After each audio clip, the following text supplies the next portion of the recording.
Before I take it off the jig and before the axle goes on, I've decided to get rid of those two dents in the chassis where it's obviously been grounded. So I've done that one, and I got that one to do now. I think it'll make a lot better.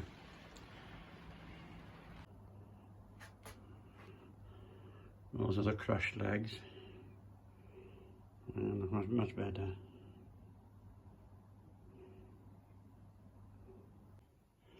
This is my new tank,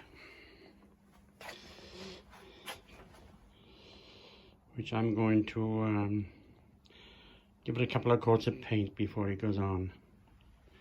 There's all wax oil inside, if I were thinking about getting one. And then I can flush it out with petrol, make sure the sender unit doesn't leak, and I should be okay. There's my new petrol tank fitted.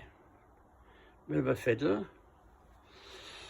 I put two new rubbers on here for the rear springs. I've glued them in so they won't fall out. I think this will be the last time I'll be turning this car over now. Right, the petrol tank is on.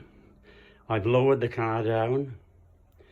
The hydraulic rams are down, and the threaded bar there will make it go down even lower till about 6 inches off the floor.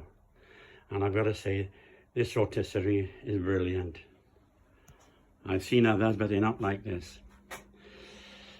There's the back axle. I've got it on a little bogie which I made a couple of years ago. I'm going to wheel that underneath now. I'm probably going to have to go in the pit that end. And all the new parts are there, all painted, ready to go on. I should manage on my own. It is all on.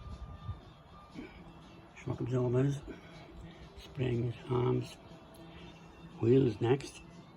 Sitting on both back wheels now. It was a bit of a potch, even though I had that trolley on it. Front next.